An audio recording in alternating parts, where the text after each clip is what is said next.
तो हम शुरुआत करते हैं CPP 27 से।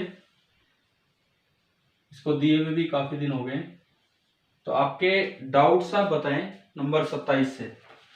इसमें 44 से 50 इस एक्सरसाइज के ये क्वेश्चन है, क्वेश्चन नंबर 44 to 50।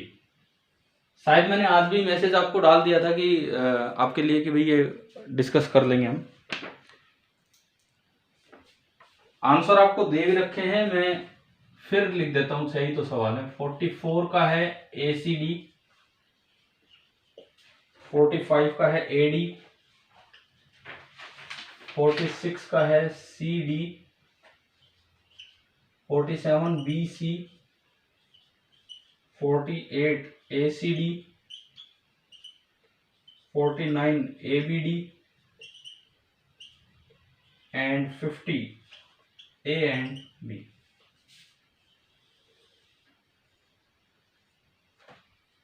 अब आप बताओ, डाउट्स बोलिए भाई, ताकि कुछ डिस्कशन आगे बढ़े। 44 बता दिया।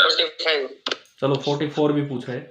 44 इसमें मैंने ये ऐड करवा दिया था आपको कि कहीं क्वेश्चन में क्यू मेंशन नहीं कर रखा है और ऑप्शन में, आखिरी ऑप्शन में क्यू लिखा हुआ है, तो क्यू आपको मान लेना है charge supplied by battery. Battery ने जो चार्ज सप्लाई किया है दैट इज क्यू। अब देखो इसमें भाई मैं ये मान के चलूं ना, अब तक तो सभी बच्चों ने अटेम्प्ट कर लिया ये पार्ट। डायग्राम इसका ये है, ये EMF E दे रखा है, ये ऊपर एक स्विच है K1, यहां पे एक कैपेसिटर लगा है C1, देन एक और स्विच है K2 और यहां पे एक और कैपेसिटर लगा है C2। ये आपका डायग्राम है इस सवाल का। अच्छा जी, इसमें देखो ये कहता है कि इनिशियली कि K1 is closed end K2 is open. तो पहले मैं इनिशियल सिचुएशन की बात करूं, आपने K1 को ऑन किया और K2 ऑफ है, यानी कि ये सारी की सारी वोल्टेज किसके पास पहुंच गई? सारी की सारी वोल्टेज इसके पास आ गई। यानी कि जब शुरू की सिचुएशन है तो इसके पास E वोल्टेज आ गई है, और जो चार्ज आएगा इधर CV तो EC1 और इधर माइनस EC1 है ना भाई। बताओ फर्स्ट स्टेज क्लियर है। उसके बाद देन K1 इज ओपन, फिर आपने K1 को ओपन किया, तो क्या K1 ओपन करने से चार्ज गायब होगा? क्या एक बार कैपेसिटर को चार्ज करके C2 के पास कोई चार्ज नहीं जाएगा सर। क्यों जाएगा? वो तो कोई कनेक्शन ही नहीं बना कहीं। एक दिन एक सवाल किया था जिसमें 3 स्विच थे, मैंने कहा था कोई भी 2 ऑन करोगे तो उससे कुछ नहीं होगा जब तक सीरीज सर्किट पूरा ही नहीं हो रहा। तो यस सर, है ना, तो कुछ नहीं होना, कैसे जाएगा? ये रास्ता ही नहीं है कहीं से जाने का, ये पूरा होगा तब जाके चार्ज फ्लो होता है। ठीक है, अब आपने क्या किया, इसको ऑफ किया तो इसके चार्ज पे कोई फर्क नहीं पड़ने वाला है। ये EC1 और ये माइनस EC1, और सामने बैठा है एक दूसरा न्यूट्रल C2। फिर ये कहता है कि K2 इज क्लोज्ड।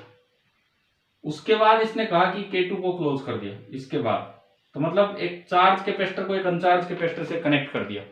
ये किया आपने पहला डायग्राम ये, और उससे बना ये।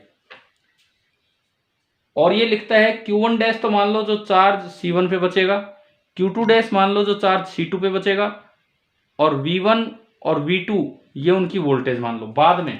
ये तो इनिशियल चार्ज है भाई, ये तो इनिशियल चार्ज है। इनिशियल चार्ज की बात करूं तो Q1 है EC1 और Q2 कितना है 0। बताओ ये समझ आया क्या?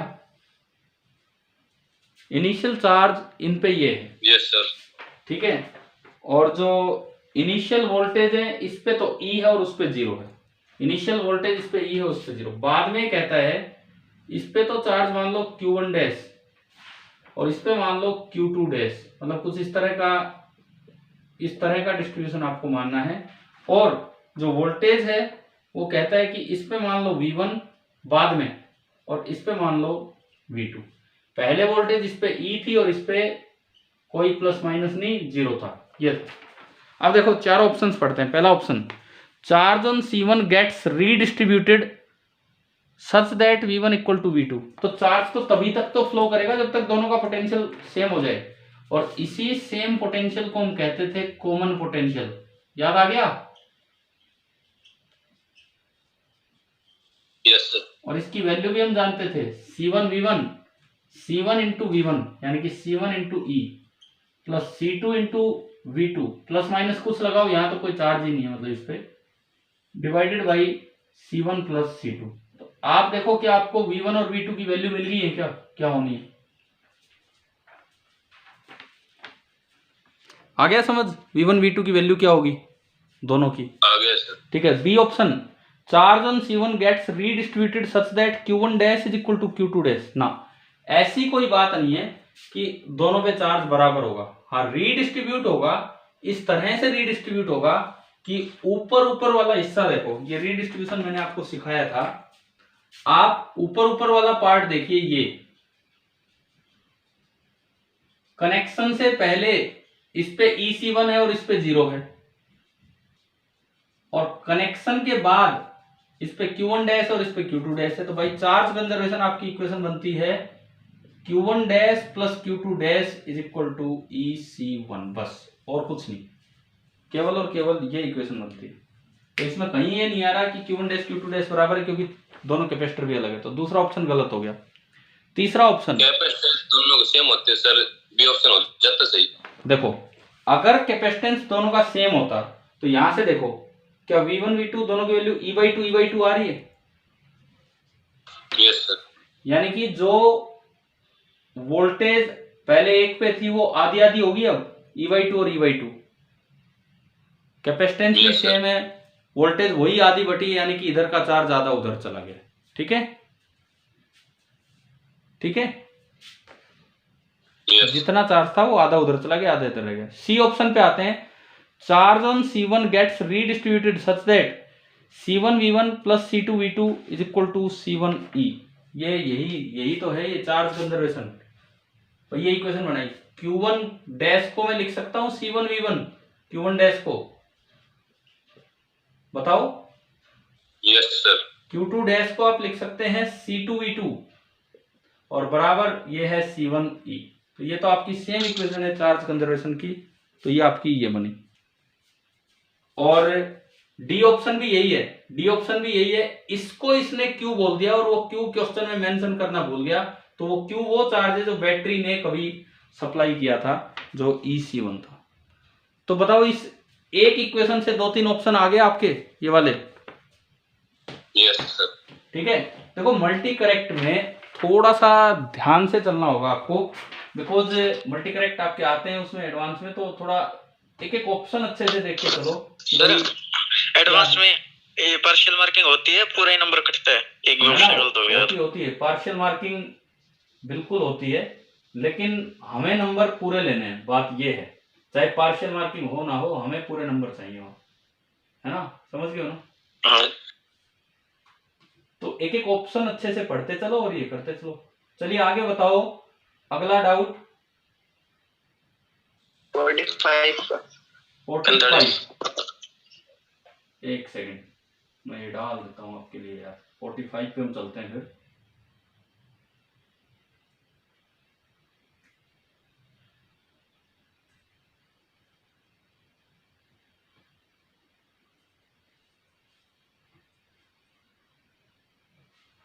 देखिए क्वेश्चन नंबर 45।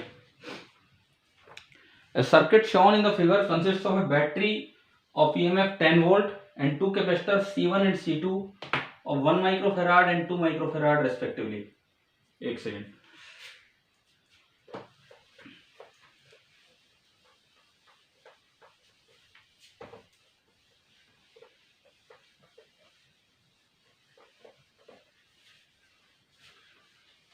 कल तो यार वो एक कॉन्सेप्ट समझाने में, मतलब शूडो फोर्स में, मुझे लगता है पहले ट्रांसलेशन फिर रोटेशन 40 मतलब इतनी देर की क्लास होगी, तो 1 घंटा 20 मिनट है ना?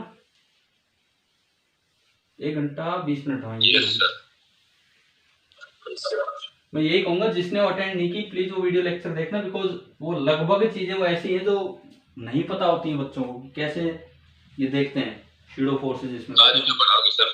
आज भी मैं एक बार वही चीज कंटिन्यू करूंगा सर्कुलर मोशन में। उसके एचसीवी के आप ऑब्जेक्टिव आपने कर रखे हैं ना, ऑब्जेक्टिव फर्स्ट, ऑब्जेक्टिव सेकंड, हाँ और सोल्ड एग्जांपल और करके रख लेना। शाम की वो जो क्लास है सर्कुलर पे ही चलाएंगे और उसी शूडो को थोड़ा आगे बढ़ाएंगे, उसका यूज बताऊंगा कैसे क्या है। लेकिन आप पहले वो शाम से पहले वो अटेंड करके रखना वो क्लास कल वाली, ठीक है। चलिए अभी देखें क्वेश्चन नंबर 45 पे हम गए। इसमें ना कुछ ऐसा आपको डायग्राम बना के दे रखा है, एक ये कैपेसिटर, बीच में एक बैटरी, फिर एक और कैपेसिटर, ये अरेंजमेंट, ये आपको अरेंजमेंट दिया गया है। और इसमें कहता है battery of EMF 10 volt minus plus, ये 10 वोल्ट की बैटरी है, ये 1 माइक्रोफेराड 2 माइक्रोफेराड, ये 1 microfarad and this is 2 microfarad. और potential difference VA minus VB is 5 volt. हमें एक जानकारी और दे रखी है कि ये प्लस, ये माइनस, और ये जो पोटेंशियल डिफरेंस है दिस इज 5 वोल्ट, ये दिया गया है, ठीक है। Charge on the capacitor C1 is equal to the charge on the capacitor C2। सबसे पहले तो ये पूछा है कि दोनों पे चार्ज बराबर है कि नहीं है। कैसे निकालें हम इस चीज को? आप इन पे वोल्टेज निकाल लो। अगर इन पे वोल्टेज आ गई तो क्या चार्ज पता लग जाएगा हमें? भाई अगर मुझे इनकी वोल्टेज पता लग जाए तो क्या चार्ज पता लग जाएगा? बताओ। ठीक है, यस सर। ठीक है। अब आप ये देखो VA माइनस VB क्वेश्चन में दिया है 5 वोल्ट, इस पे चार्ज Q1 माइनस Q1 मान लो, इस पे चार्ज Q2 माइनस Q2 मान लो। तो अब आप तीनों में पोटेंशियल डिफरेंसेस लिखो, ये plus minus Q by C, तो Q1 बाई 1, ये लिखा ही हुआ है माइनस प्लस 10, ये प्लस माइनस Q2 बाई 2।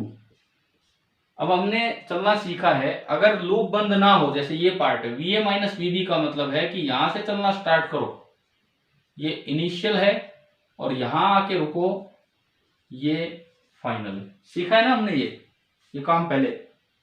तो इनिशियल से चलिए फाइनल की तरफ चलिए। इनिशियल से चलिए, पहली एंट्री माइनस से, तो क्या लिखूं मैं? VA माइनस VB प्लस का Q2 बाई 2, अगली एंट्री प्लस से माइनस 10, अगली एंट्री माइनस से तो प्लस Q1 बाई 1, और इक्वल टू ये कितना हो गया? VA माइनस VB आपका कितना हो गया? 5। ठीक है, तो मेरे पास ये आ गया Q2 by 2 plus Q1 that is equal to 15। एक बार बताओ, आप क्या VA माइनस VB का यूज आपको करना आ गया है कि नहीं? सर एक बार रिपीट कर दो, ये ब्लर आ रही है स्क्रीन पर। स्टार्ट। ठीक है, मैं बोलता हूं दोबारा। VA माइनस VB 5 है, तो हमने एक चीज सीखी है KVL के दौरान, KVL तो बंद लूप में लगता है, लेकिन अगर इस तरह से ओपन सा पार्ट हो तो आपको VA माइनस VB मतलब यहां से चलो चेंज होता है फाइनल माइनस इनिशियल, तो B से A चलो। तो मैंने A और B के बीच में जितने थे सारे प्लस माइनस लिख दिए यहां। ठीक है, अब मैं B से A चल रहा हूं, तो पहली एंट्री माइनस से, यानी कि इसकी वैल्यू होगी plus Q2 by 2 minus 10 plus Q1 by 1 equal to जो दे रखा है वो। तो आप बताओ क्या ये एक इक्वेशन समझ आ गई है क्या? पहली इक्वेशन, हाँ जी बोलो, क्लियर है? Yes sir. दूसरी बात, सीरीज में चार्ज सेम होते हैं कि नहीं? सीरीज में सेम है, तो ये ऑप्शन ए तो इसका वैसे ही आ गया, मैं तो ये इनको कैलकुलेट और कर रहा हूँ। सीरीज कॉम्बिनेशन है तो इसका मतलब Q1 is equal to Q2, मान लो वो कुछ भी Q है, ये आपका ऑप्शन ए है।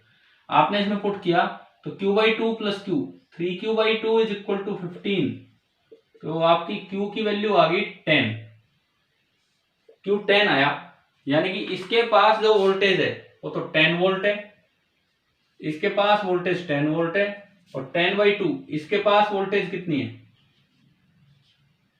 5 वोल्ट। आप बताओ कि दोनों कैपेसिटर्स के पास वोल्टेज कितनी कितनी है, समझ आ गया? सर ये जो सीरीज देखिए इसमें बैटरी कोई रोल नहीं होता। कोई रोल ही नहीं है भाई, बैटरी की वजह से चार्ज फ्लो करेगा, लेकिन कहीं बीच में ब्रांच नहीं है, तो जो एक पे चार्ज आएगा वही दूसरे पे आएगा। ठीक है, बैटरी का बिल्कुल रोल है, चार्ज फ्लो करवाने में रोल है। ये कहीं ना कहीं सर्किट होगा complete, this is a part of A circuit. अब आप पहले 3 ऑप्शंस को देखो। क्या ये ऑप्शन ए दे रखा आपको, उसमें ये था आपका ऑप्शन ए। ठीक है, ऑप्शन बी लिखता है कि voltage across C1 is 5 volt. C1 के पास कितनी वोल्ट आ रही है, C1 के पास 10, जबकि उसमें लिखा है 5 वोल्ट। अगला ऑप्शन कहता है voltage across C2 is 10 volt, जबकि C2 के पास कितना आ रहा है 5। तो बी और सी हमारे गलत हो गए, समझ आया ना? ये बी और सी ऑप्शन आपके गलत हो गए। अब डी ऑप्शन कहता है energy stored in capacitor C1 is 2 times the energy stored in capacitor C2। तो पहले C1 की एनर्जी निकाल लो, half CV², half into C1 है और V उसका है 10 का स्क्वायर, यानी कि 50 आई। मैं विदाउट यूनिट चल रहा हूं। अब मैं एनर्जी स्टोर्ड इन C2 निकालता हूं, तो हाफ इंटू C और इंटू V का स्क्वायर, ये आ रही है 25। तो ये लिखता है energy stored in C1 is 2 times। तो आप देखो क्या U1 2 times है क्या U2 का? Yes sir. यानी कि ये आपका आ गया ऑप्शन नंबर डी। तो ये भी समझ में आना चाहिए आपको कि अगर कोई पार्ट ऑफ ए सर्किट दिखा रखा हो और सीरीज पार्ट है, बीच में कोई ब्रांच नहीं है, तो चार्ज सेम होते हैं। और इस तरह से आप ये वाला यूज करो। बैटरी का यूज भी इसमें समझ आ ही गया है शायद आपको। चलो ये थोड़ा बहुत नोट कर लो और इसके बाद अगला आप डाउट बोलिए कौन सा, 44 हो गया 45 हो गया?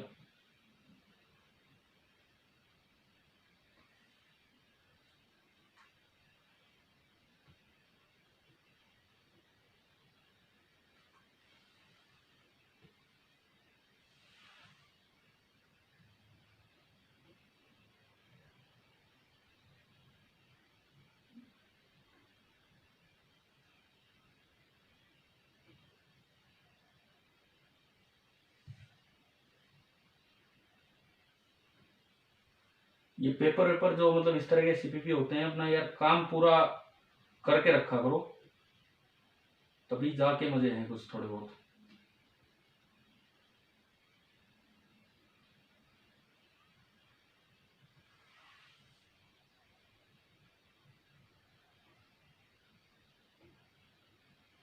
बताइए आगे नेक्स्ट।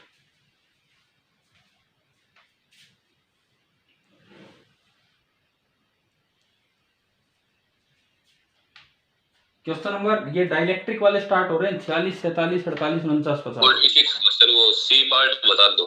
सी पार्ट ठीक है ठीक है ठीक है, ये मिटा दूं भाई, हो गया तो मिटा दो। ठीक है।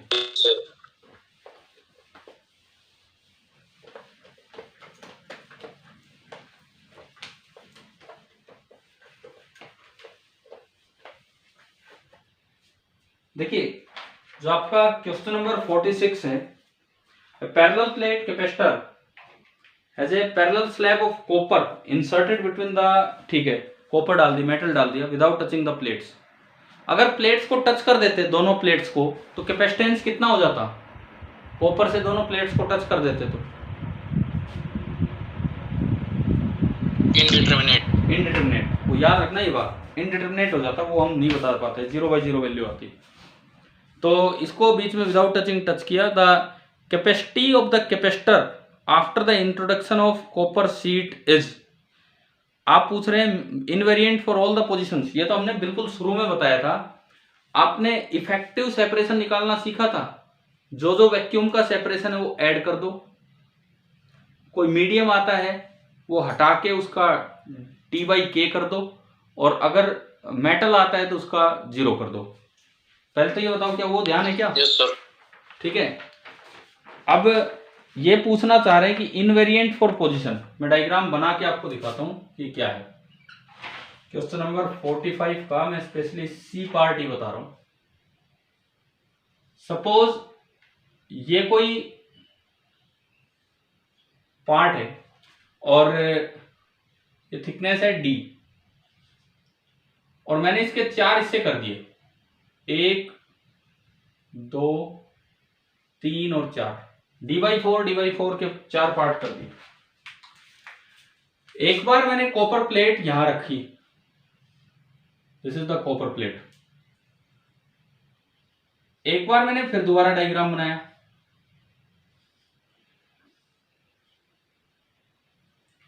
वही डी सेपरेशन और उसके अगेन 4 पार्ट कर दिए। आ गया सर समझ। ठीक है, अब मैंने बना दिया। मैं एक सेकंड एक पॉइंट बता देता हूं बस। एक बार मैंने कॉपर यहां रखी, तो कॉपर का तो के इनफाइनाइट है, तो वो पार्ट तो गायब ही करना है। तो इस केस में भी जो डी इफेक्टिव होगा वो 3D/4 है, और इस केस में भी जो डी इफेक्टिव है D/4 और D/4, ये तो कुछ जुड़ना ही नहीं है, मेटल है, 3D/4। तो दोनों ही केसेस में कैपेसिटेंस आ जाएगा ε0A/3D/4। अच्छा, ऐसा क्यों होता है कि इनसे फर्क नहीं पड़ता? क्योंकि लार्ज शीट है ना, इन पे कोई चार्ज आ जाओ, वो चीज इधर आओ और चीज इधर आओ, क्या उनका फील्ड डिस्टेंस से इंडिपेंडेंट होता है कि नहीं? Yes sir. है ना? तो ये तो बिल्कुल इससे इनवेरिएंट है।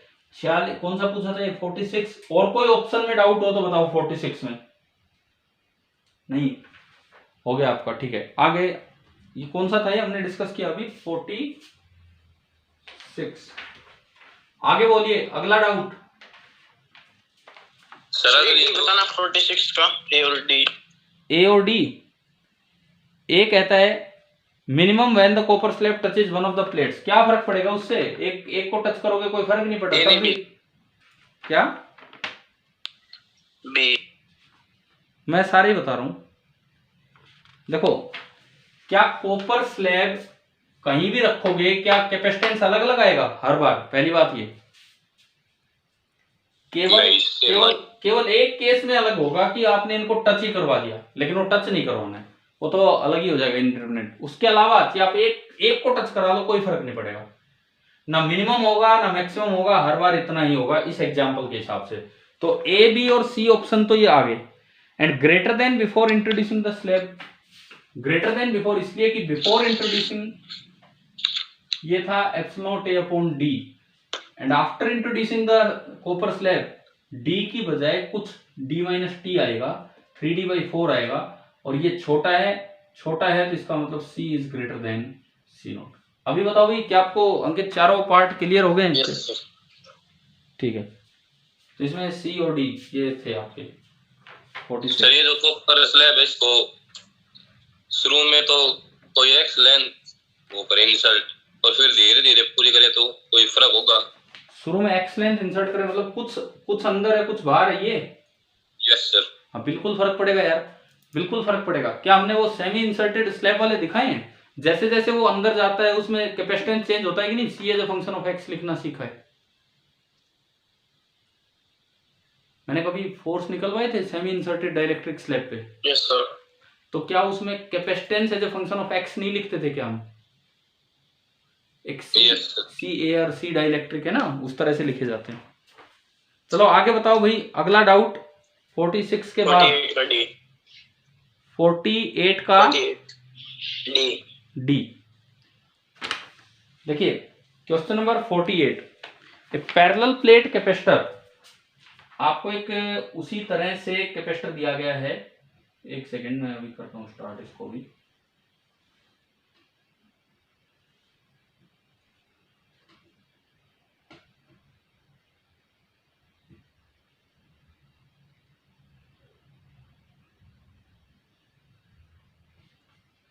आपकी क्लास की वैसे स्ट्रेंथ है कितनी भाई, जो रिकॉर्ड में है वो? 30 के आसपास है। Nearly 30।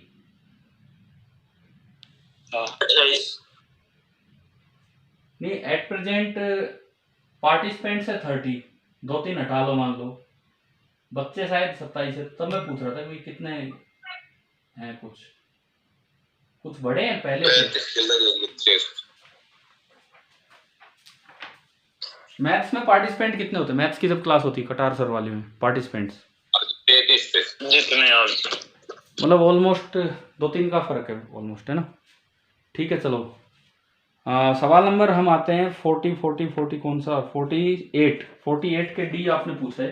Parallel plate capacitor of plate area A and plate separation D is charge to a potential difference V and then the battery is connected. Dielectric पे तो अच्छे सवाल आने के चांसेस हैं, जिन पे आपको थोड़ा सा तो अच्छे से कॉन्सेप्ट यूज करना पड़ेगा। उसके बाद ये कहता है पहले चार्ज करके बैटरी को डिस्कनेक्ट कर लिया। Now a slab of dielectric constant K is inserted between the plates. Discharge करने के बाद आपने K डाला है, मतलब उसको डिस्कनेक्ट करने के बाद।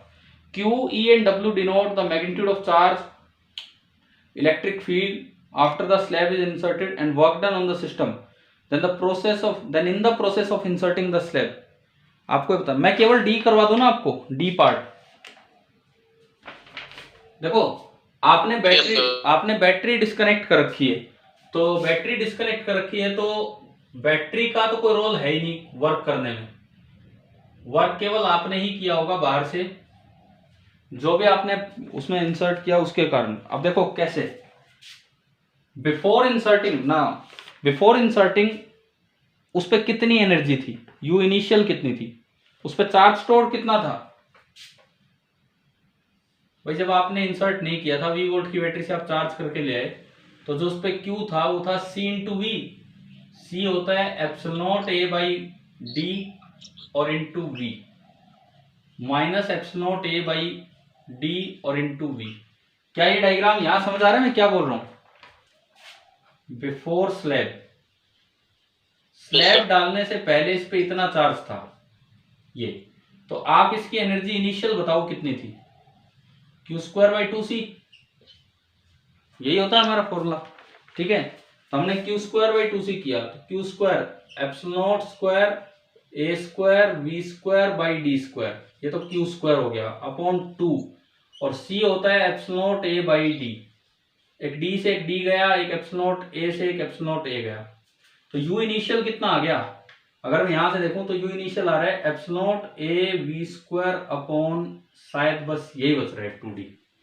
देखिए एक बार, क्या U इनिशियल समझ आया है ना, क्लियर है? उसके बाद आफ्टर इंसर्टिंग द स्लैब, क्या स्लैब डालने से क्या चार्ज बढ़ सकता है? अब ये बताओ, अब अगर मैं इसमें स्लैब इंसर्ट कर दूं तो क्या इसका चार्ज बढ़ेगा कि नहीं बढ़ेगा? पोटेंशियल कम हो जाएगा। पोटेंशियल छोड़ो, मैं चार्ज की बात कर रहा हूं, वो बढ़ेगा बताओ? नहीं, क्योंकि ये डिस्कनेक्टेड है।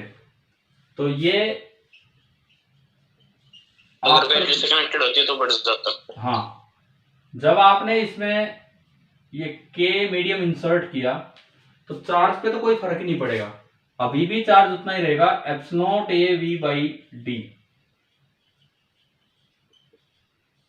लेकिन कैपेसिटेंस जो है वो बढ़ गया, वो हो गया K into epsilon A by D।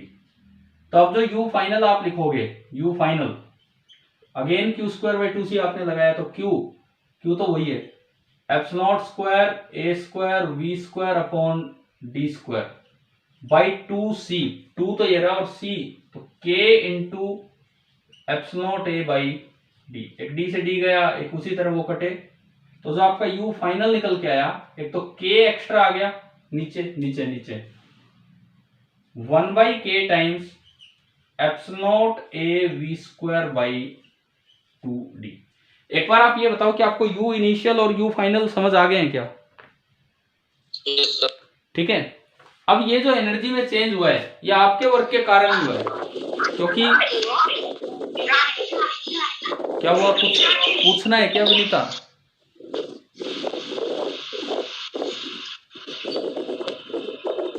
या तो आप एक बार माइक ऑफ करो अगर कुछ नहीं पूछ रहे हो तो। विनीता देखो, जो वर्क किया वो केवल आपने किया है उसको स्लैब को डालने में, तो W external that will only be equal to U final minus U initial. कितनी एनर्जी बढ़ी है वो आपने बढ़ाई है और किसी ने नहीं बढ़ाई है, ठीक है। W external is equal to U final minus U initial. एक तरीका तो ये है डायरेक्ट देखने का, या फिर आप वर्क एनर्जी थ्योरम से देखते हैं। वर्क एनर्जी थ्योरम से, तो वर्क एनर्जी थ्योरम कहती है work done by all the forces equal to change in kinetic energy. मैं आपको दोनों तरीके से बता रहा हूं, समझ आ रहा है नहीं? ये work done by all the forces equal to change in kinetic energy, ठीक है। अब जो ये स्लैब वगैरह आप डालते हैं ये स्लोली इंसर्ट की जाती हैं, स्लोली इंसर्ट की तो चेंज इन काइनेटिक एनर्जी कितना? 0। इसमें कुछ तो वर्क आपने किया होगा जो ये निकालना है, प्लस कुछ W इलेक्ट्रिकल हुआ होगा जो अपने आप चार्जेस की वजह से फील्ड के कारण हुआ होगा, इक्वल टू 0। अब इलेक्ट्रिक फोर्स एक कंजर्वेटिव फोर्स है, आपको पता है कंजर्वेटिव फोर्स का वर्क होता है negative of change in potential energy, होता है ना, ये याद है? कंजर्वेटिव फोर्स का वर्क होता है negative of change in potential energy. और यहां से W एक्सटर्नल आ गया डेल्टा PE, डेल्टा मतलब चेंज इन पोटेंशियल एनर्जी, ये यही यहाँ पे है।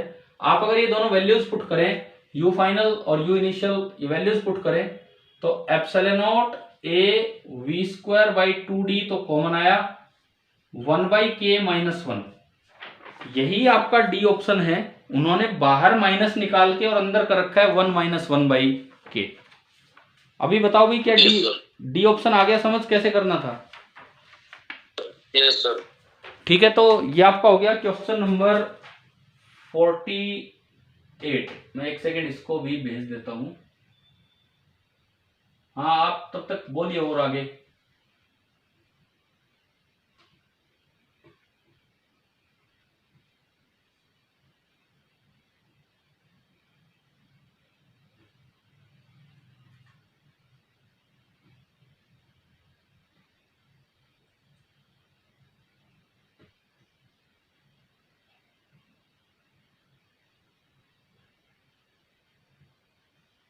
एक मिनट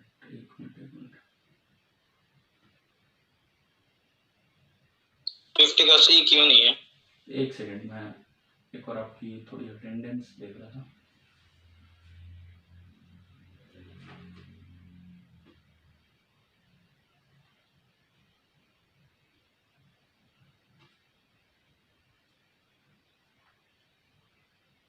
अभी 1 मिनट बस करवाता हूँ आगे।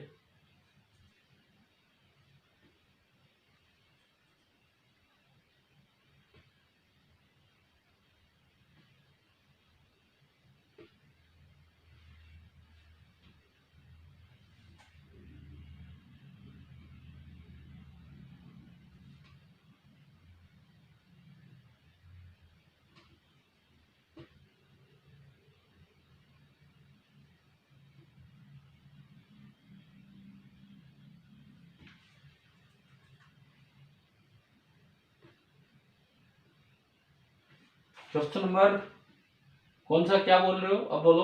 50 का सी। 50 का सी। 49 में कोई डाउट है क्या किसी को? 49 में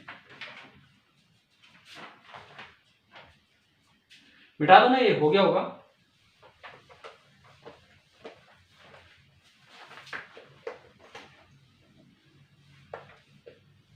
पहले मैं इनके 50 पे आ जाता हूं कि 50 का सी क्यों नहीं है। A capacitor of capacity C0 is connected to a battery of EMF V0, ठीक है। When steady state is attained, steady state जब आ गई मतलब चार्ज हो गया, उसके बाद डायरेक्ट्रिक स्लैब स्लोली उसके अंदर डाल दी गई है। Mark the correct statements final steady state पे। Magnitude of induced charge surface पे ये हो जाएगा आपसे। Net electric force due to induced charge, ये कैंसिल हो जाते हैं क्योंकि एक साइड पॉजिटिव आता है एक साइड नेगेटिव, और वो डिस्टेंस से इंडिपेंडेंट होते हैं, है ना भाई? ए और बी में कोई डाउट? 50 में नहीं है। अब मैं आपके चलता हूँ सी ऑप्शन पे। Force of attraction between the plates of capacitor है।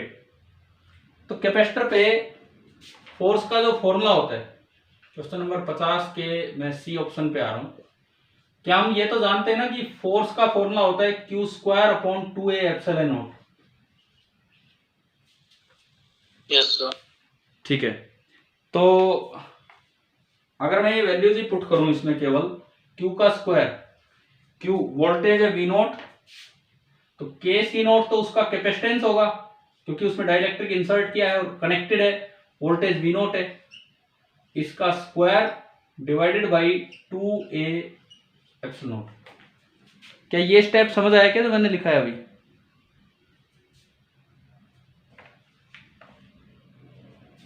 क्या ये स्टेप समझ आ गया आपको कैसे लिखा है? भाई बताओ, बैटरी कनेक्टेड है, बैटरी हटाने का कोई जिक्र नहीं है, बैटरी हटाने का कोई जिक्र नहीं है, और तब आपने इसमें एक डाइलेक्ट्रिक स्लैब डाली है तो चार्ज बढ़ जाएगा, यहाँ के सी नोट वी नोट और यहाँ माइनस के सी नोट। तो आपका जो सी ऑप्शन है ना उसमें के पे स्क्वायर नहीं लगा रखा है, जबकि फोर्स जो हमारा आ रहा है उसमें के पे स्क्वायर आ रहे हैं। समझ आया?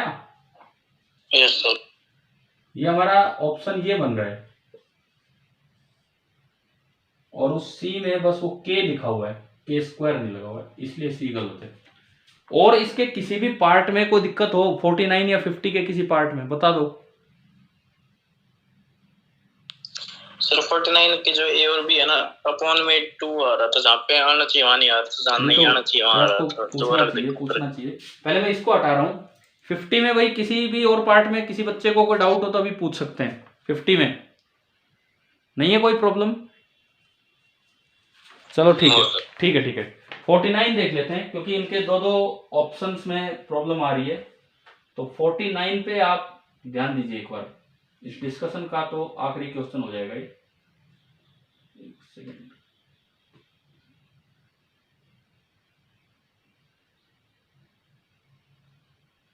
मैं आपसे बार बार बोलता रहता हूँ पूछो पूछो, तब जाके कई देर में आंसर पूछ रहे हैं। और एक और चीज, डाउट्स डिस्कशन में बोल ही 2-3 बच्चे रहे और तो पूरी क्लास चुपचाप ही बैठी है, तो आप भी अपना डिस्कशन लिया करो। 49 देखिए, capacitance of A parallel plate capacitor is C when the region between the plates has air. जब उस रीजन में एयर थी तो कैपेसिटेंस C थी, एयर कैपेसिटेंस आपकी थी C।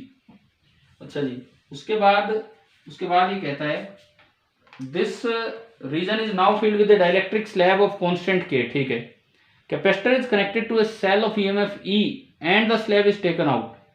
मैंने एक चीज आपको ऐड करके दी थी इस सवाल में जो मेंशन नहीं है, और जो इन्होंने फिर जिस तरह से इन्होंने ऑप्शन दिए हैं, आंसर दिए हैं, तो वो चीज होनी चाहिए थी कि आपको एक चीज 49th में ऐड कर देनी चाहिए कि एज्यूम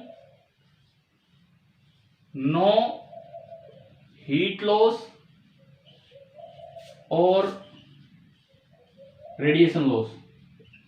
हमने पढ़ा है ना, चार्जिंग डिस्चार्जिंग के वक्त हीट लॉस होता रहता है, आधा पार्ट नष्ट हो जाता है, पढ़ा था ये। लेकिन इसमें ऐसा कुछ कंसीडर नहीं किया गया है जिस तरह से ये क्वेश्चन बनाया गया है, तो ये हमें मानना पड़ेगा या फिर क्वेश्चन में दिया होना चाहिए, आप ऐड कर लो जहां भी ये लिखते हो सॉल्यूशन। अब देखो इसमें क्या क्या हुआ है, एक कैपेसिटर था, अभी एयर कैपेसिटेंस इसकी है C, ये लिखा है, ये बीच में एयर है। इसके बाद अगला स्टेप, यहां भर दिया एक डाइलेक्ट्रिक, यहां भर दिया एक डाइलेक्ट्रिक जिसका की डाइलेक्ट्रिक कांस्टेंट है K। ठीक है, मतलब अब इसकी कैपेसिटेंस होगी KC, पहले C थी कैपेसिटेंस, अब KC होगी। This region is now filled. ठीक है, the capacitor is connected to a cell of EMF E। उसके बाद देखो ये पहली चीज दी गई है, ये दूसरी चीज दी गई है। अब इस कैपेसिटर को कनेक्ट कर दिया एक बैटरी से, अब इस कैपेसिटर को कनेक्ट कर दिया एक बैटरी से, एक सेल से जिसका EMF है E। हम जिस तरह लिखते थे वैसे ही मैं लिखता हूं, ये E। लेकिन अभी इसके अंदर स्लैब है, पहले तो इस वक्त क्या पोजीशन है वो बनाएंगे। पोटेंशियल डिफरेंस तो E है, कैपेसिटेंस KC है, तो इधर चार्ज होगा KCE और इधर चार्ज होगा माइनस KCE। ये आपका तीसरा स्टेप हुआ। और उसके बाद ये कहते हैं and now the slab is taken out. अच्छा मुझे बताओ, अब अगर आपने स्लैब बाहर निकाल ली, क्या पोटेंशियल डिफरेंस पे कोई फर्क पड़ेगा? पहली बात, नो सर, कोई फर्क नहीं पड़ेगा। क्या चार्ज पे कम हो जाएगा। कम हो जाएगा। अब ये चार्ज हो गया Ce और माइनस सी। तो जो जो बातें लिखी थी वो मैंने 1 2 3 4 स्टेप बना दिए यहाँ पे इस सवाल में, ठीक है। एक अजम्पशन हमने ले ही ली अपनी तरफ से, क्योंकि कोई जिक्र है नहीं कि भाई कितना पार्ट क्या होना है। अब देखो पहला option, A option, charge Ce into K-1 flows through the cell, कि सेल में से इतना चार्ज फ्लो करके गया है। तो ये देख लो आप, ये कनेक्टेड था, Ce into K-1 charge flow कर गया सेल में से। कब? जब आपने स्लैब को बाहर निकाला है। भाई पहले कितना चार्ज था इस पे, Kc, और अब इस पे कितना हो गया है, Ce। इसका मतलब कुछ Q चार्ज निकल गया ना सेल में से, समझ आ रहा है ना ये? Yes sir. तो जो Q निकला है, कितना निकला होगा, इनिशियल माइनस फाइनल। तो जो Q निकला है that is initial minus final. तो आपने Ce कॉमन लिया और ये हो गया K-1। तो ये तो आपका पहला ऑप्शन है, ऑप्शन नंबर ए, ठीक है। दूसरा option, energy E² C into K-1 is absorb by the cell. भाई या तो सेल में एनर्जी देता है या सेल एनर्जी एब्जॉर्ब करता है, वो होती है Q इंटू V।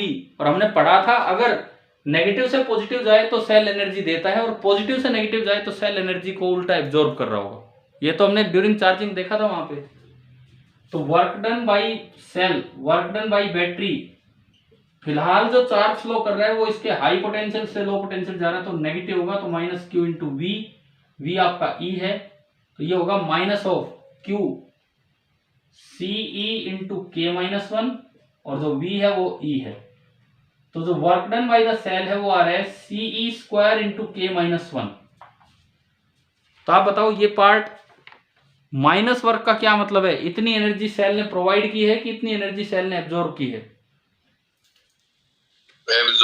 एब्जॉर्ब, यानी कि एनर्जी एब्जॉर्ब्ड हमारे पास आ गई। तो सेल ने जो एनर्जी एब्जॉर्ब की है वो निकल के आ रही है Ce² और इंटू K-1। ये आपका ऑप्शन नंबर बी हो गया, ये आपका हो गया ऑप्शन नंबर बी, ठीक है। उसके बाद आप अंकित ये कह रहे थे 2 का फैक्टर आ रहा है, वो इन दोनों में ही प्रॉब्लम थी, ए और बी में। हाँ, तो ठीक है, सी सुने, the energy stored in the capacitor is reduced by E² C into K-1। तो भाई ये ऐसे निकलेगा, सबसे पहले तो U इनिशियल लिखो, फिर U फाइनल लिखो स्लैब निकालने के बाद, और फिर देखो कि कितनी कमी आई है। तो चलो अगर मैं U इनिशियल लिखता हूं, U इनिशियल यहां पे कितना होगा U इनिशियल, इसमें चार्ज दिख रहा है आपको, तो Q²/2C कर दो, Q² K² C² E² Q²/2 times. इस समय कैपेसिटेंस कितना है, Kc है या C है? इस समय कैपेसिटेंस Kc है या Kc, क्योंकि इसमें ये है। तो Q²/2 टाइम्स C आपने किया, K कटा C कटा, तो ये U इनिशियल आ गया Kc E²/2। ये मेरा U इनिशियल आया इस डायग्राम का। अब वो स्लैब बाहर निकलने के बाद अब मैं U फाइनल लिखूं, तो यहां से देख लो आप, चार्ज स्टोर्ड कितना है, इससे फर्क नहीं पड़ता बैटरी कनेक्टेड है नहीं है, मुझे तो इस समय चार्ज दिख रहा है, तो मैं चार्ज स्टोर्ड से लिखूं, तो Q का स्क्वायर C/2 टाइम्स, इस वक्त कैपेसिटेंस कितना है, इस वक्त स्लैब निकलने के बाद C। तो एक C से एक C कटेगा, तो U फाइनल आया Ce²/2। ये आपका U फाइनल आ गया। तो इन्होंने पूछा था option number 3, energy stored in the capacitor is reduced, reduction कितना हुआ, यानी कि लॉस कितना हुआ। तो लॉस का मतलब है U initial minus U final. तो अगर आप U इनिशियल में से U फाइनल घटाओगे तो Ce²/2 कॉमन आ गया और अंदर बचता है K-1। लेकिन क्या क्या अलग दिख रहा है आपको, ऑप्शन नंबर सी अगर आप देखते हैं तो ये 2 गायब है, समझ आ रहा है क्या? ये ऑप्शन नंबर सी गलत हो गया, क्योंकि उसमें लिखा है CE स्क्वायर इंटू K-1, जबकि हम अगर देखते हैं तो यहाँ डिवाइड बाई 2 और आ रहा है। क्लियर है कि नहीं बताओ? Yes sir.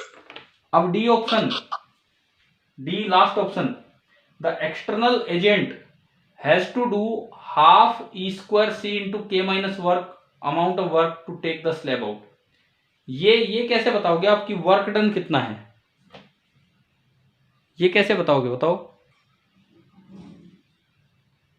भाई? सुनो, बैटरी ने कुछ एनर्जी एब्जॉर्ब की है, यस सर। बैटरी ने कुछ एनर्जी एब्जॉर्ब कर ली, कुछ पार्ट इसकी एनर्जी का कम हुआ है, ये रहा। मान लो सपोज, मैं एक छोटी सी एग्जांपल से बात करता हूं, मान लो 2 जूल इसकी एनर्जी कम हो गई, 5 जूल आपने बाहर से वर्क किया, तो बैटरी के पास कितनी एनर्जी अवेलेबल है स्टोर करने के लिए? 2 जूल तो कैपेसिटर ने अपनी एनर्जी दे दी, 5 बाहर से कोई वर्क कर रहा है, तो कितनी एनर्जी स्टोर्ड है? कितनी? 7 है ना। 7 तब है अगर आप लॉस ना मानो, उस 7 में से हो सकता था एक आधा लॉस हो जाए। तो अगर मैं इक्वेशन बनाने की तरफ चलूं तो क्या इक्वेशन बनेगी? सुनो, energy absorbed by cell, energy absorbed by cell बराबर, एक तो लॉस इन यू, यू मतलब कैपेसिटर की एनर्जी में क्या कमी हुई है वो, प्लस डब्ल्यू एक्सटर्नल, बाहर से किसी ने क्या वर्क किया है वो, ये इसके बराबर तब है जब आपने ये मान लिया कि हीट या इस तरह का कोई भी लॉस नहीं हुआ है। नहीं तो minus heat and EM wave loss करना पड़ता। आप एक बार मुझे ये बताओ, क्या ये इक्वेशन समझ आ रही है क्या? ये वाली इक्वेशन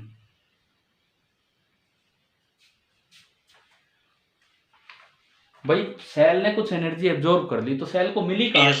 सेल को मिली कहां से एनर्जी? कुछ तो कैपेसिटर की एनर्जी में कमी आई, वो सेल के पास गई।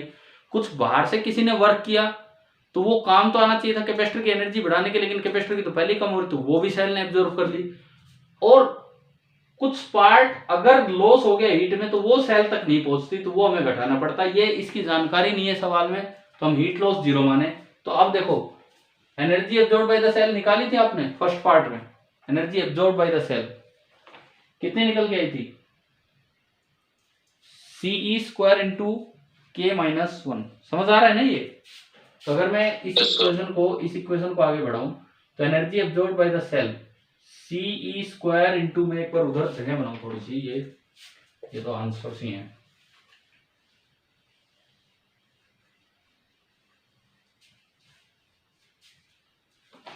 देखो, energy absorb by the cell है CE स्क्वायर इंटू K-1 बराबर, लॉस इन यू भी अभी आपने निकाला था, ये रहा, ये लॉस था CE square by 2 into K-1 plus W external आपको निकालना है, minus heat and EM wave loss. ये कितना है? क्या इसकी कोई डिटेल दे रखी है क्वेश्चन में, heat and EM wave loss की? No sir. नहीं है, तो ये देनी चाहिए, वैसे तो क्वेश्चन को लिखना चाहिए, तो ये हमने 0 मान लिया। देखो, इनमें कोई फिजिक्स नहीं है, इनमें तो थोड़ा लॉजिक है कि हाँ ये हुआ होगा फिर ये उधर गई होगी, तो ये तो आपको खुद सोचनी होगी इक्वेशन, ऐसा नहीं है कि कोई फिजिक्स का कॉन्सेप्ट है। तो डब्ल्यू एक्सटर्नल कितना आ गया? ये डब्ल्यू एक्सटर्नल, इसमें से ये घटाओगे तो CE स्क्वायर और K-1 तो आ गया कॉमन, क्या बचा? 1 minus 1/2, 1 minus 1/2 that is half, यानी कि आ रहा है half CE square into K-1। क्या यही आपका डी ऑप्शन दिया है कि नहीं? डब्ल्यू एक्सटर्नल, ये है आपका ऑप्शन नंबर डी। सी क्यों गलत था वो आपको समझ आ गया। तो ये इस तरह की चीजें भाई खुद बनानी आनी चाहिए, कहीं भी जरूरत पड़े तब। ये हमारा हुआ क्वेश्चन नंबर 49। एक मिनट बस, अभी आगे बढ़ते हैं।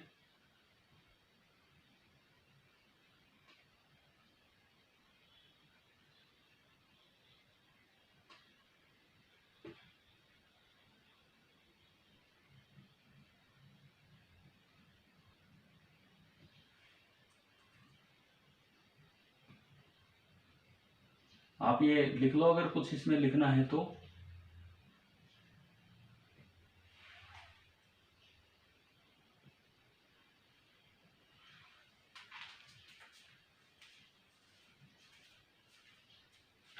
भाई कैपेसिटेंस की भी अच्छी भी करनी है। अब हमारे पास लिमिटेड डेज है अब अगले 4-5 दिन, 3-4 दिन। कुछ तो पार्ट करें हम, कहीं तो पहुंचे। आज पहले तो ये बताओ, आज शाम को क्या कर रहे हो? मैं थोड़ा बहुत, ज़्यादा नहीं, थोड़ा बहुत मैं उसको शुरू पे अगर कुछ बताना चाहूँगा बताऊंगा। इसके अलावा आप क्या कर रहे हो शाम को? ये HCV के मैंने बोला, एक तो सर्कुलर मोशन के objective first and second, doubts हैं क्या? नहीं है उसमें? हो गया कभी आपसे सारे? हैं उसमें डाउट्स हैं, ठीक है। इसके अलावा मैंने कहा है कि उसके सोल्ड एग्जाम्पल्स आप देख लेना। आज तो आप यहीं तक देख लो, ठीक है, क्योंकि आपकी क्लासेज भी हैं, शाम तक आप फ्री भी नहीं हो इतने, तो इस तरह से ही अपना ये कर लेना। फिर उससे आगे हम थोड़ा कैपेसिटेंस की अच्छी भी स्टार्ट करेंगे। चले भाई मिटा दूं? सर क्लासेस से फ्रस्ट्रेशन होने लगी, इतनी क्लासेस होती है तो फिर क्या करें? ऊपर से काम इतना मिलता है तो शाम वाली करने का। नहीं, शाम वाली बंद कर दें क्या हम क्लास में? एक ऑप्शन ये है। सर ये नहीं कह रहा मैं। ना मैं वैसे पूछ रहा हूँ कि उसे कम करेंगे शाम वाली क्लास को भाई? नहीं सर उससे कोई दिक्कत नहीं है, ये दिन में होती है जो लगातार क्लास, खाना खाने का भी टाइम नहीं लगता। आपकी भाई, हम देखो फिजिक्स की तो एक ही क्लास होती है, तो आप फिजिक्स को तो ब्लेम नहीं कर सकते हो। सब सब्जेक्ट की एक ही क्लास होती है। क्यों? मैथ्स की 2 होती है, टीचर अलग अलग होता, टीचर अलग अलग है ना। तो वही तो कह रहा हूँ, मैथ्स की 2 होती है, केमिस्ट्री की 2 टीचर पढ़ाए तो फिर भी फिजिक्स की तो एक ही क्लास हो रही है। चलो इसको मिटा दूं, ये हो गया तो हो गया।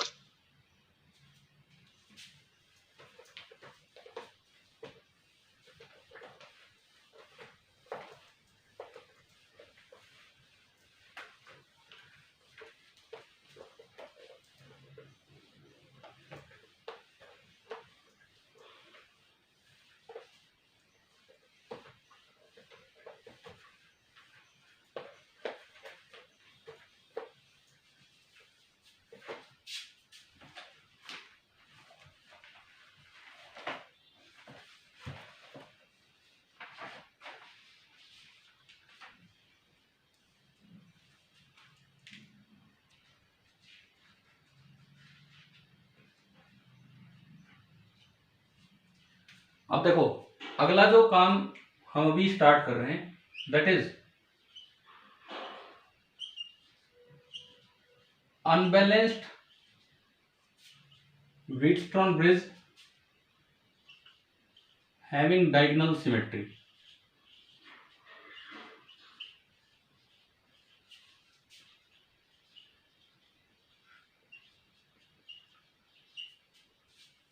आप अगर ये जैसे जो शाम वाली जो क्लास है 9 बजे वाली, आप अल्टरनेट डेज पे करवाना चाहें अल्टरनेट डेज पे करवा सकते हो, बिकॉज आपका पढ़ना ज्यादा जरूरी है, जिस तरह से आपको कंफर्टेबल लगे। सर अल्टरनेट पे भी होनी चाहिए मैथ के, तो लगातार कर रखी डेली एक दिन कटार सर, एक दिन शुभम सर, ऐसे पढ़ा ले तो भी ठीक है। चलो वो तो आप, या फिर वीक में 3 दिन कर ले, 2 घंटे पढ़ा ले सही। चलो कोई नहीं, वो तो देखो, मैं तो अभी जो चल रहा है सिस्टम उसके अकॉर्डिंग पूछ रहा हूँ, जो चल रहा है ना, जिस तरह से चल रहा है। अगर आपको लगता है कि फिजिक्स की तो ठीक हो रही है, ये केमिस्ट्री की भी दो मैथ की भी दो, इनमें बड़ी दिक्कत है। चलिए हम इस पे आते हैं। Unbalanced Wheatstone bridge having diagonal symmetry. ये डायगोनल सिमेट्री का क्या मतलब है और ये अनबैलेंस्ड, और इस पे तो बड़े चांसेस होते हैं कि डायरेक्ट सवाल आए। तो देखो, बाकी मैं आपको बता भी देता हूं कि ये आपके HCV में सोल्ड एग्जांपल नंबर 7 है। HCV में ये सोल्ड एग्जांपल नंबर 7 है। हमने आज तक केवल बैलेंस्ड व्हीटस्टोन ब्रिज पढ़े हैं ना अभी तक। हाँ भाई, अभी तक केवल और केवल बैलेंस्ड पढ़े। तो अब अनबैलेंस्ड की थोड़ी सी शुरुआत है। तो सबसे पहले डायगोनल सिमेट्री वाले अनबैलेंस्ड। डायगोनल सिमेट्री वाले अनबैलेंस्ड मतलब क्या? कि इसमें कुछ इस तरह का अरेंजमेंट रहता है, ऐसा कोई नेटवर्क हो, वही Wheatstone bridge type,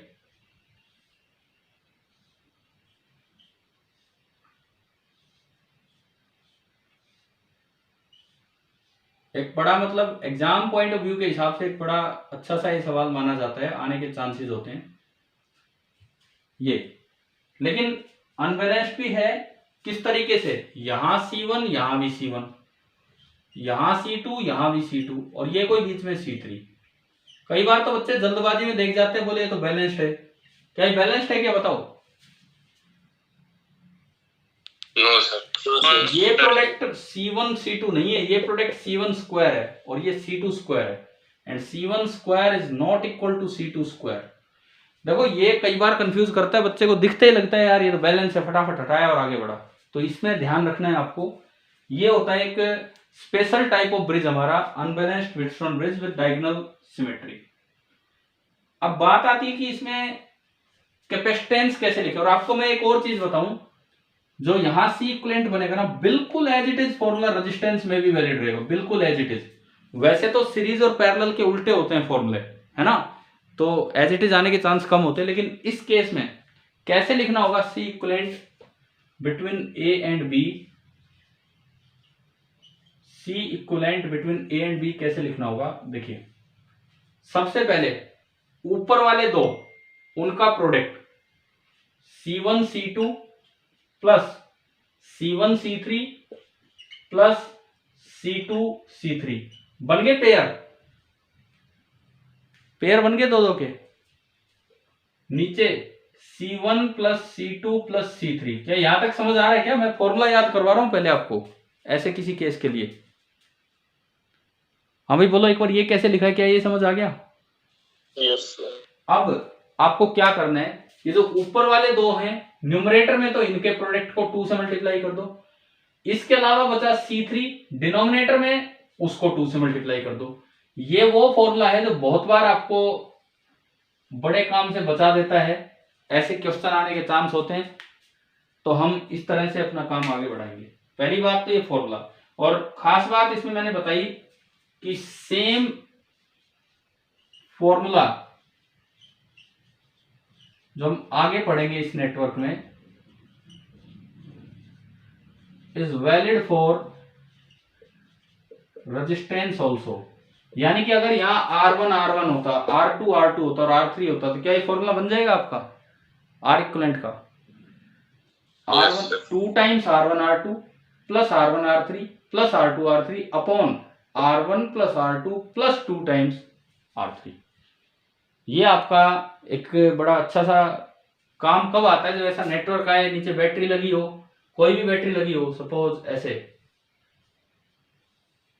V volt की बैटरी, और चार्ज फ्लोन पूछ ले कि कितना चार्ज गया, तो हम सीधा बोलते हैं कि भाई पहले इससे C इक्विवेलेंट निकाल लो, and then Q will be equal to C equivalent into V। और इसके प्रूफ करने में हम थोड़ा सिमेट्री का यूज करेंगे। मुझे नहीं ध्यान है HCV में भी उस सिमेट्री का यूज कर रखा है कि नहीं कर रखा है प्रूफ में, वो आप बाद में देख लेंगे। हम यहाँ पे देखेंगे किस तरह से। आप पहले एक बार ये बना लीजिए, इसमें डायग्राम और ये सब, फिर हम करते हैं इसको स्टार्ट।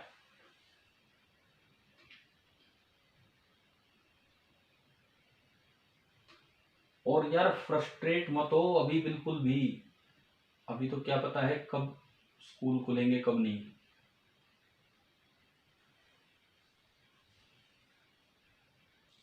बता दे सर। भाई कौन बता रहा था, ये तो नहीं पता ना मुझे। बोर्ड्स में कैंसिल हो गया शायद, अभी नहीं पता है, वो जब भी खुलेंगे खुल जाएंगे। लेकिन आप इस चीज के भी तो फ्री क्लासेस 1-1 घंटे के भी हो जाए तो भी ठीक है। आपका मतलब क्लास का टाइम ज्यादा हो रहा है, क्लास का। यस सर, क्लासेस रहती है पूरे दिन, ना 4 बजे का टाइम मिलता ना होमवर्क पूरा हो पाता। होमवर्क तो होना बहुत जरूरी है ना, उसके बिना तो बात बनेगी नहीं। 8 से 4 लगातार क्लास। चलो कोई नहीं, देखते हैं इस बारे में बात करके, थोड़ा कम हो जाए तो किसी तरह से। 1-1 घंटे की करा दो। एक एक घंटे में हमारा पार तो नहीं पड़ेगी हमारी, तो 1 घंटे में 2 क्लासेस होती है ना फिर। अच्छा ठीक है ठीक है ठीक है, चलो कोई नहीं, 1 घंटे में हो सकता है, बट आपका वो डिस्कशन वाला टाइम अगर स्कूल निकल जाए तो ही बढ़िया है, चाहे स्कूल में भी 1 घंटे की होती है। चलो कोई नहीं, अभी हम अपने काम पे लौट के आते हैं, ये चर्चाएं चलती रहेंगी। क्या आपने बना लिया है? हाँ भाई बताओ, क्या डायग्राम बना लिया है क्या? यस सर, बना दिया। अब देखो इसके प्रूफ में किस तरह की सिमेट्री का यूज हो सकता है। आप एचसीवी का भी प्रूफ देख लेना, मुझे नहीं जाने किस तरह से कर रखा उन्होंने, लेकिन वैसे सुनिए एक अलग तरह की सिमेट्री। सपोज ये क्यू चार्ज आया, पता नहीं कैसे बटा होगा, मान लो इधर Q1 गया और इधर कितना गया Q2, एक साइड Q1 गया एक साइड Q2 गया, लेकिन बिल्कुल ऐसी सिमेट्री है, अगर ऊपर C1 होता नीचे C2 होता तो क्या इसमें एसिमेट्री हो जाती कि नहीं? बताओ, अगर ऊपर C1 होता नीचे C2 होता तो क्या इसमें एसिमेट्री हो जाती कि नहीं? हो जाती ना। अगर ऊपर C1 होता नीचे C2 होता तो जैसा डिस्ट्रीब्यूशन होता वैसा ही क्या करना पड़ता? कलेक्शन, यानी कि Q1 Q2 यूं बटे तो आपको Q1 Q2 यूं इकट्ठे करने थे, है ना? समझ आया? ठीक है, लेकिन आपने बस जरा सा पलट दिया तो Q1 को अब भी C1 वाली साइड निकाल दो और Q2 को अब भी C2 वाली साइड निकाल दो। क्या ये वाली सिमेट्री समझ आ रही है? डायगोनल सिमेट्री कैसे यूज किया हमने ये सिमेट्री का। अगर ये C1 ऊपर होता तो उसमें कितना आना था? Q1 आना था। C2 नीचे होता तो उसमें कितना जाना था? Q2 जाना था। अब ये पलट रखे हैं तो ये जैसा डिस्ट्रीब्यूशन यहां हुआ है उल्टा होके वैसा ही कलेक्शन वहां होगा। ये वाली सिमेट्री होती है इस नेटवर्क में। पहले तो ये बताओ, ये रीडिस्ट्रीब्यूशन समझ आ गया? सर अगर C1 ऊपर होता और C2 नीचे होता तो क्या हमने ये नहीं पढ़ा था जैसा डिस्ट्रीब्यूशन वैसा ही कलेक्शन? यानी कि इस पॉइंट को B को तो C1 वाली साइड से Q1 चाहिए था और C2 वाली साइड से Q2 चाहिए था।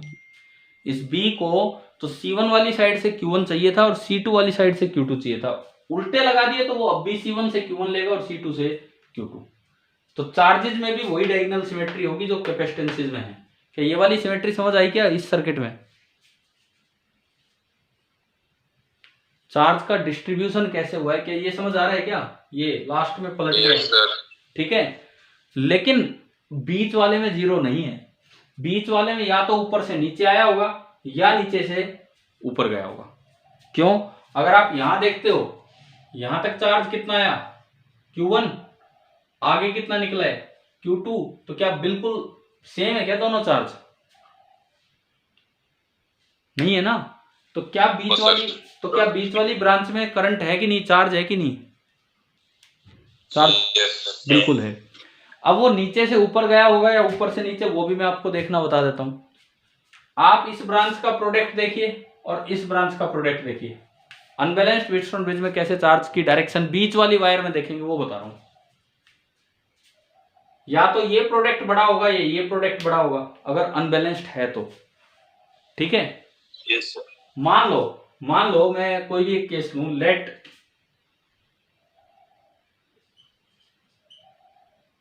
ये मैंने एज्यूम किया C1 square is greater than C2 square. तो जो छोटा प्रोडक्ट है ना, छोटा प्रोडक्ट, उसको हटा दो थोड़ी देर के लिए, अपने विचारों में ये रखो कि ये है ही नहीं। अगर ये होता ही नहीं तो अब आप बताओ चार्ज ऊपर से नीचे आता बीच वाली वायर में या नीचे से ऊपर जाता, जिस तरह चार्ज फ्लो कर रहे हैं?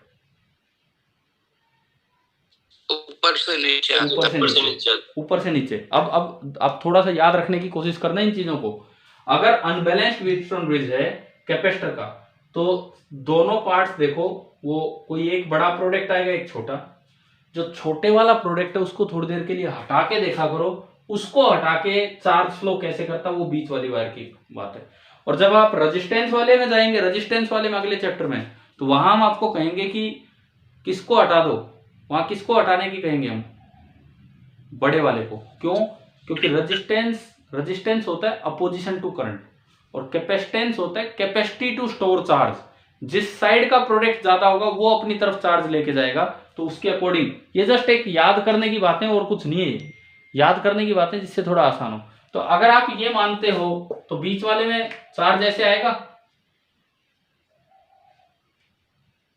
यहां पे आप KCL लगाओ, KCL बताओ कितना चार्ज नीचे आया, कितना चार्ज नीचे आएगा बताओ। KCL से, किरचॉफ करंट लॉ जो हम बोलते थे, पढ़ा था हमने, कितना चार्ज नीचे आएगा बताओ भाई, जल्दी बताओ। Q1 इधर गया, Q2 आगे निकला, तो नीचे कितना बचा? अरे बोलो। Q1 माइनस Q2, ये आया Q1 माइनस Q2। इधर से कितना आ रहा है, इधर से ये Q2। फिर से KCL लगा दो, तो जुड़ के दोनों को जोड़ के देखो कितना बनेगा। Q2 से Q2 कट गया, Q1। तो क्या हमारा करंट फ्लो बन गया कि नहीं, चार्ज फ्लो? Yes sir. ठीक है, वेरिएबल भी ज्यादा नहीं बढ़े, 2 से ही काम चल गया। तो प्रूफ का आधा काम तो पहले ही हो गया, प्रूफ का आधा काम तो इस सिमेट्री का यूज हमने पहले ही देख लिया। ठीक है, ये इसके बाद आप एक इक्विवेलेंट डायग्राम बनाएंगे कि अगर इन A और B के बीच में एक ही कैपेसिटेंस लगा होता, C इक्विवेलेंट, और उसने भी इस 20 वोल्ट की बैटरी से Q चार्ज फ्लो करवा दिया होता,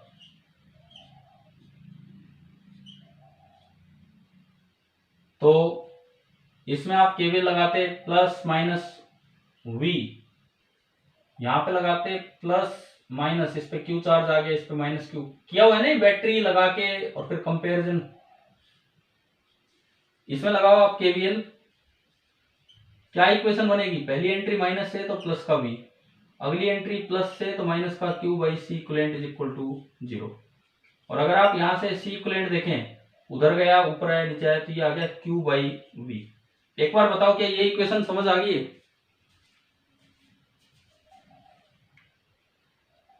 हाँ जी, यस सर। ठीक है, ये आपकी पहली इक्वेशन। दूसरी इक्वेशन इधर से बनानी है, इधर से आपको Q बाई V चाहिए। तो एक तो आप नीचे नीचे घूम जाओ, इसमें मुझे Q बाई V चाहिए और कुछ नहीं चाहिए। ठीक है, नीचे नीचे अगर आप घूमते हो तो ये प्लस है, ये माइनस है, ये V है। यहां देखो, ये प्लस है, ये माइनस है, Q2 बाई C2। यहां देखा हमने, ये C1 में इधर लिखता हूं, ये प्लस है, ये माइनस है, Q1 बाई C1। चलो भाई इसमें घूमते हैं, इसमें KVL लगाया मैंने नीचे नीचे वाले लूप में। बोलते चलो क्या इक्वेशन बनेगी? पहली एंट्री माइनस से तो प्लस का V, अगली एंट्री प्लस से तो माइनस Q2 बाई C2, अगली एंट्री प्लस से माइनस Q1 बाई C1 और इक्वल टू 0। क्या यहां तक आ गया समझ? बोलो यहां तक क्लियर है? ठीक है, तो मेरी ये इक्वेशन आ रही है V is equal to Q1 by C1 plus Q2 by C2, equation number 2। लेकिन मुझे तो Q बाई V चाहिए, और कुछ नहीं, केवल और केवल Q बाई V चाहिए। अगर आप इस वेरिएबल को शुरू में ही कम करते तो ऐसे कर सकते थे, एक साइड आपने चार्ज क्या बोला है Q1, KCL यहां लगाते तो क्या इक्वेशन बन रही है बताओ? यहां KCL की इक्वेशन क्या बनेगी? Q is equal to Q1 plus Q2। बताओ भाई समझ आया? अरे क्लियर हो रहा है ना ये KCL की ये वाली equation, Q is equal to Q1 plus Q2। Yes sir. ठीक है, और एक बार इसके अंदर छोटे लूप में घूम जाओ, इसके अंदर देखो, ये plus minus Q2 by C2 है, ये Q1 है, तो ये प्लस, ये माइनस, और ये बनेगा Q1 बाई C1, और ये बनेगा प्लस माइनस, कितना चार्ज आ रहा है इस पे? Q1 minus Q2, Q1 minus Q2 by कितना? C3। इस छोटे वाले लूप में और घूम जाओ, इसमें और हमारी KVL की इक्वेशन आप लगवा दीजिए। हाँ भाई चलो यहां से चलते हैं, पहली एंट्री प्लस से तो माइनस Q1 बाई C1। अगली एंट्री फिर प्लस से, तो minus of Q1 minus Q2 by C3। और अगली एंट्री माइनस से, तो प्लस Q2 बाई C2 और इक्वल टू कितना हो गया ये 0। क्या समझ आया कि ये वाली इक्वेशन? हाँ भाई बोलो, क्या ये इक्वेशन समझ आ गई आपको? कैसे लगाई हमने? रिपीट करना। इस छोटे लूप में केवीएल लगाया, इस छोटे लूप में। यहाँ पे पहली एंट्री मैंने प्लस से ली तो माइनस Q1 बाई C1, फिर अगली एंट्री फिर प्लस से ले रहा हूं मैं यहाँ, तो माइनस ऑफ दिस थिंग, फिर अगली एंट्री माइनस से ले रहा हूं तो ये प्लस, और लूप पूरा हो गया। समझ गए हो? ठीक है। यहां से अगर मैं इसको ठीक ठाक करूं, इसको उधर ले जाऊं, तो ये इक्वेशन बन रही है Q2 by C2 minus Q1 by C1 is equal to Q1 minus Q2 by C3। C3 है नीचे, जगह थोड़ी इतनी है, C3। This is your equation number 4।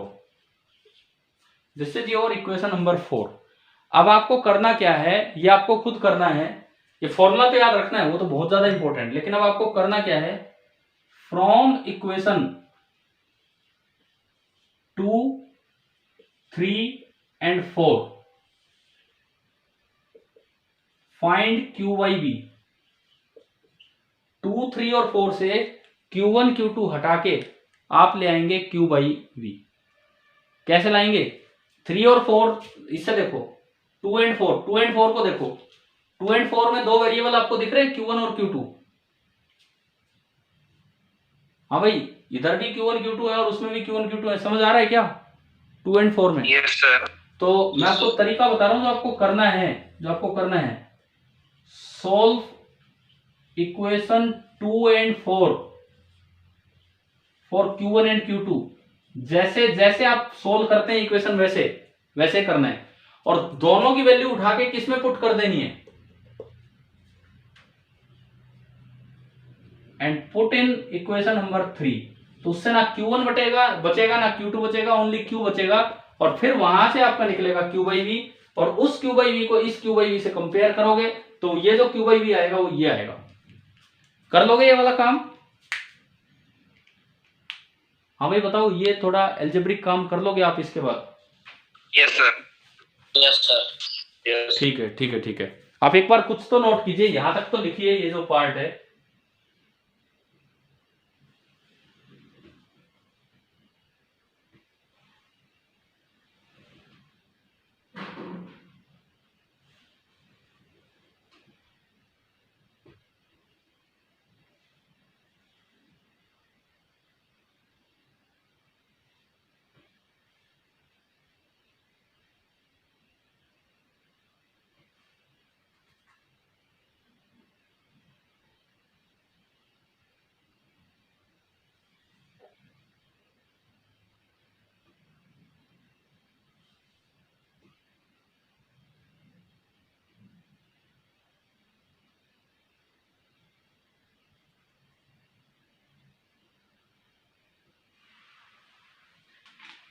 इसे आप कंप्लीट करेंगे, थोड़ी मदद लेनी हो तो मैंने लिखा था कि उस सोल्ड एग्जांपल में, वहां से भी आप हेल्प ले सकते हैं, नहीं तो अपने आप करो तो ज्यादा बेटर है।